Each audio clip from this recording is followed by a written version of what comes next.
नमस्कार, जय माता दी। मन्नू जिंदगी यूट्यूब चैनल में आप सभी का स्वागत है। फ्रेंड्स, हम जानेंगे कार्तिक मास की एकादशी यानी प्रबोधनी एकादशी, इसका महत्व है। प्रबोधनी एकादशी को देव उठनी एकादशी भी कहते हैं। कार्तिक मास है जो बड़ा ही धार्मिक महीना होता है। इस महीने में भगवान विष्णु है जो योग निद्रा से जागते हैं, यानी प्रबोधनी एकादशी के दिन भगवान विष्णु है जो योग निद्रा से जागते हैं और इसी दिन से जो है कोई भी जो मांगलिक कार्य वो शुरू होते हैं, जैसे शादी विवाह है, गृह प्रवेश आदि जो मांगलिक कार्य हैं वो शुरू हो जाते हैं। तो प्रबोधनी एकादशी का क्या महत्व है?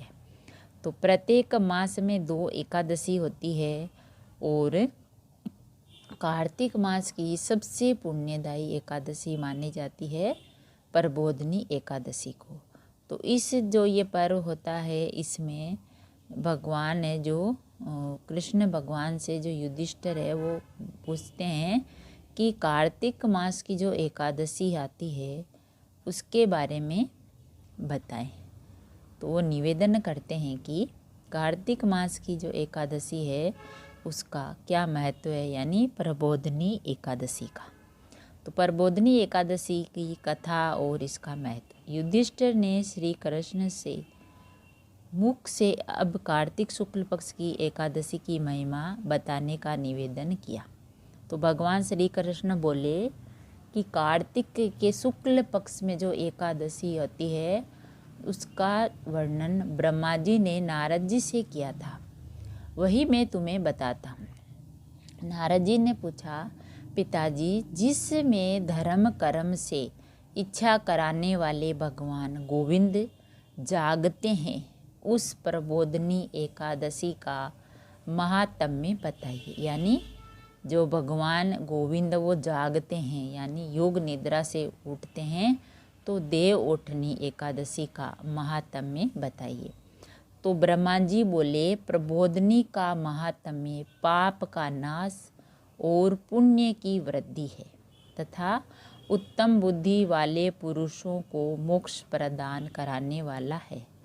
प्रबोधिनी एकादशी को एक ही उपवास लेने से मनुष्य 1000 अश्वमेध जो यज्ञ है तथा 100 राजसु यज्ञ फल का पाता है, जो दुर्लभ है, जिसकी प्राप्ति असंभव है तथा जिसे त्रिलोक में किसी ने भी नहीं देखा है।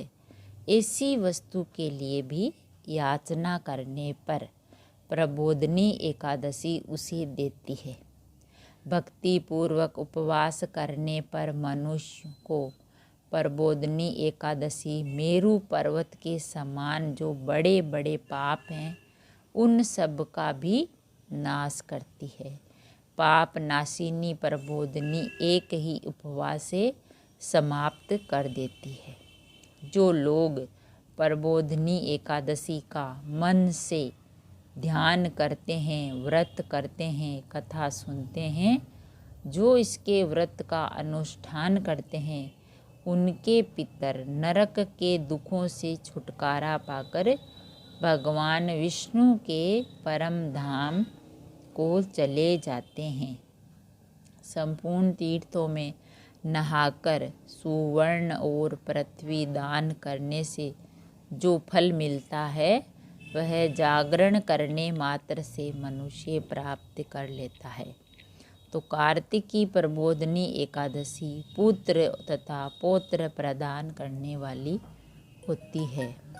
जो प्रबोधनी को उपासना करता है वही ज्ञानी है, वही योगी है और वही तपस्वी।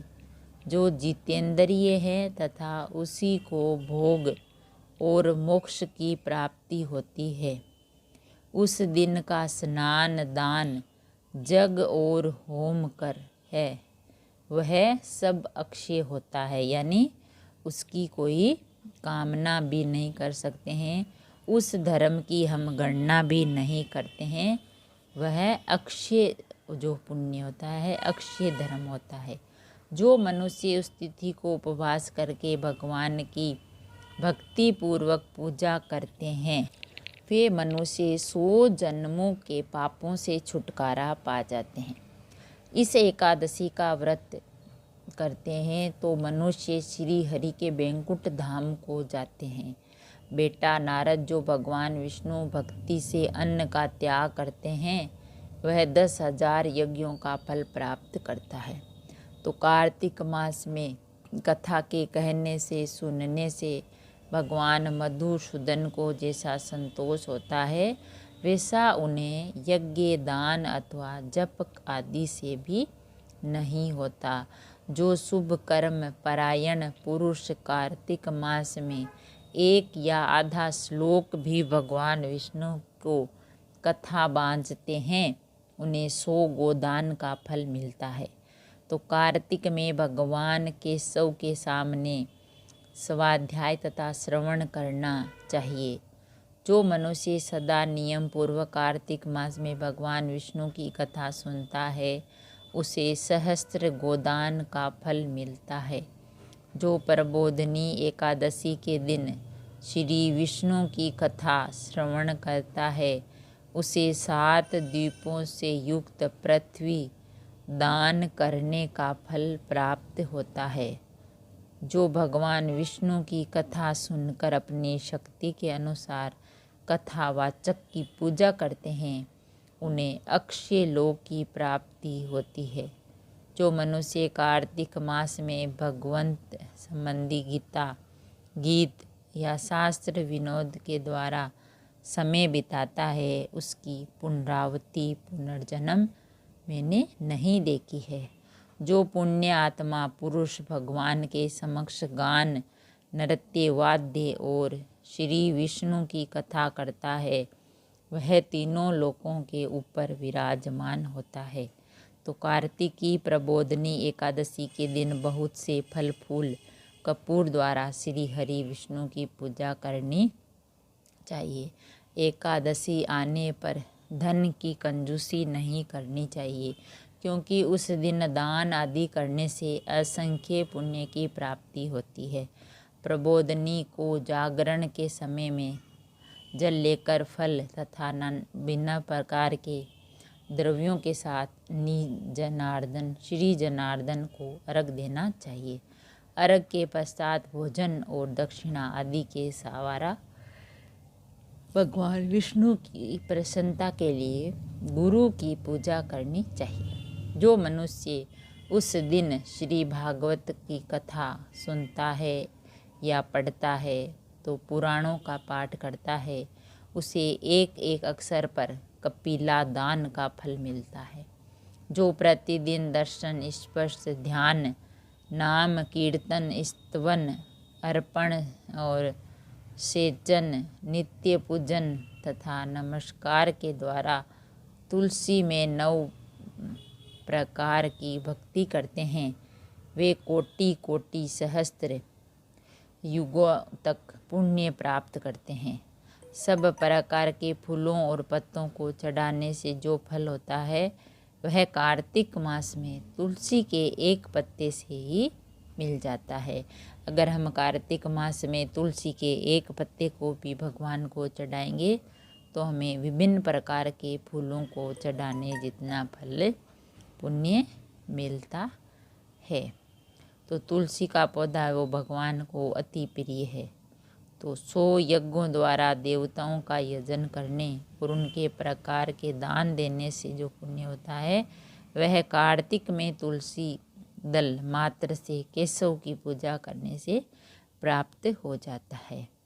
तो इस प्रकार भगवान कृष्ण ने महाराज युधिष्ठिर को प्रबोधिनी एकादशी का महात्म्य समझाया।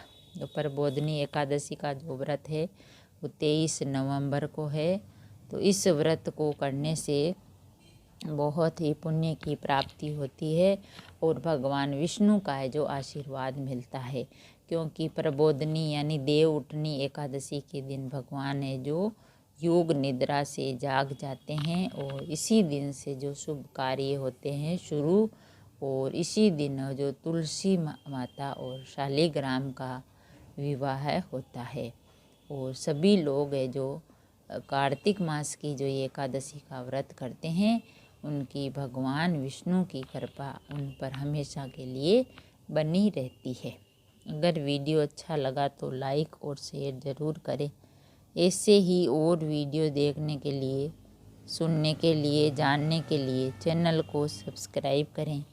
थैंक यू, धन्यवाद।